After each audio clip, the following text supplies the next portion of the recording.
i-replace natin yung mga mata ng pinya. Pinutan natin. Yan. Sarap. Lagyan ng konting asin.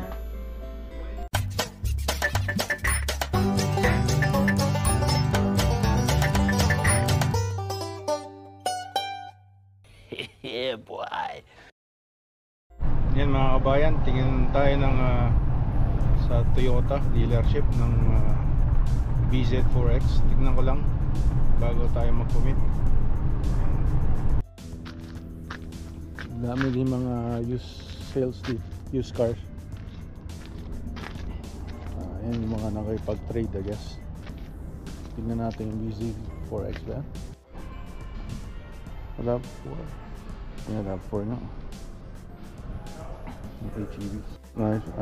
Ganda ng kulay nito. Kulay blue na hindi mo malaman. Sila ng BZ4X dito sa Toyota. May 8 daw darating.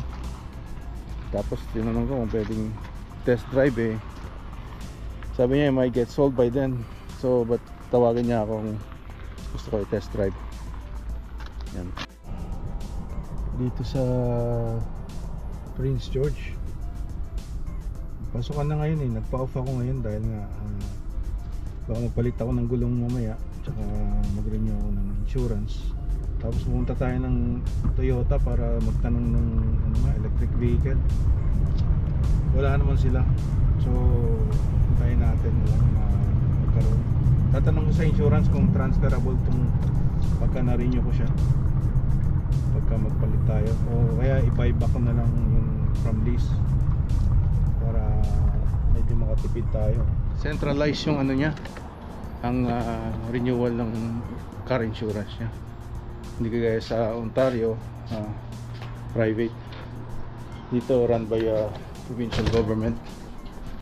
Yan quick and easy yung lang dito. So kailangan lang yung driver's license and then a credit card. Tapos in-explain lang niya yung mga Roadstar. You can use it also sa US pagka nag-drive ka.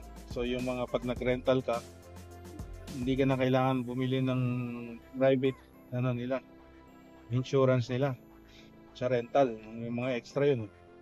Yung sa own insurance mo, yung OnStar or Roadstar package na pinabayaran, kasama na pala yun. Tsaka yung comprehensive yung 200 sa windshield, sa harap 200, pero sa side mas mahal daw, 300. Tapos yung collision is yung deductible, 500 deductible lang nilagay ko. Yung iba 1,000 para mas cheaper yung premium, pero 500 na lang para kung at fault ka ata. Pero no fault na kasi dito eh, unless na binangga ka na, say kagaya nung nasa Edmonton kami, Stony Creek, naka-park lang sa hotel parking lot, may nag-back up, umalis sa parking niya, tinamaan yung car namin. Yun, wala akong binayad doon, hotel rental. Tapos hindi rin tumaas yung ko dahil wala naman ako doon eh. It was just park in the parking lot. So yun, hindi maapektuhan yung yung driving record mo sa insurance pagka ganun. Ito yung Via Rail.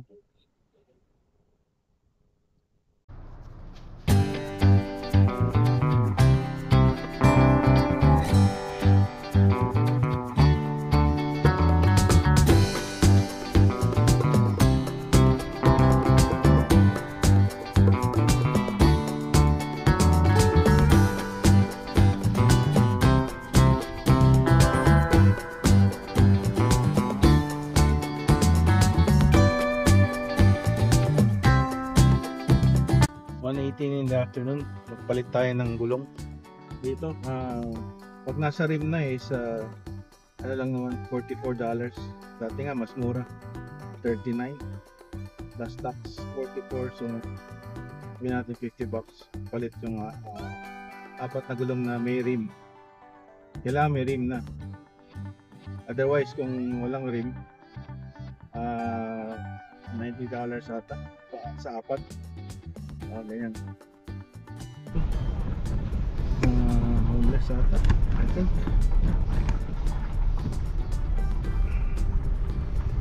Tayo ng gulong.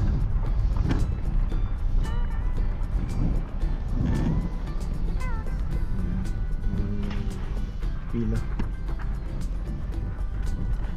Ayan, medyo naghihintay tayo ng more than 15 minutes. Dumating tayo dito 1:15, 1:43 na. So almost half an hour na pala. Nagpapalit sila ng gulong. Ayan. Iwas pagod tayo. Di bali ng tamad daw, huwag lang pagod. $29.99 ang binayad natin. Sila na rin maglagay ng lumang bagong plastic bag na rin na ni-request ko para hindi madumi. Jetson electric bike, 16-inch tires, $649. Range niya is 32 kilometers. Speed is 32 kilometers per hour. PST exempt in BC. 3 speed settings. Rocket smart system, LED screen. Ito. Paano ito pagka walang pa yan, assemble. Ito yung mga North Truck, $499.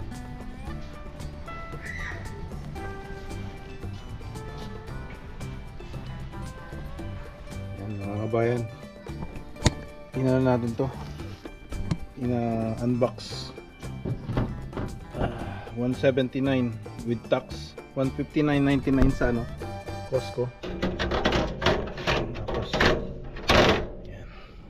Ay, kailangan pa palang alisin yung plastic doon.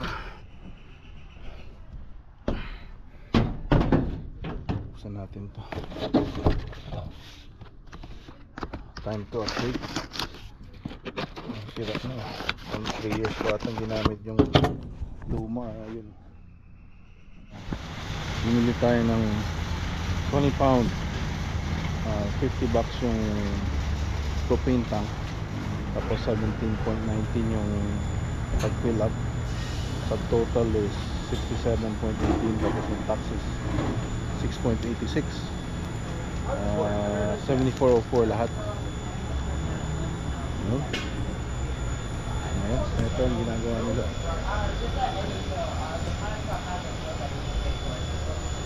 Propane.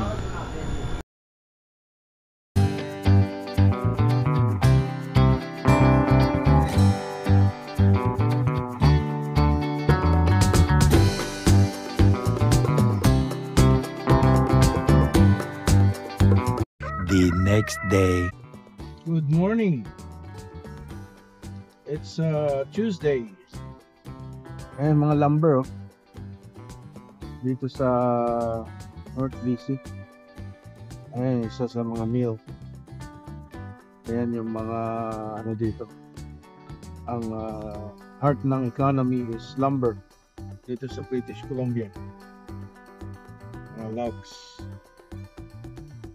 Marami tayong sinusundan ng mga mga truck na mga may dalang mga logs. Ang ganda ng pagkaka-pile up nila eh. Wala pa naman akong nalaman na nahulog sa truck yung mga logs since I came here 12 years ago.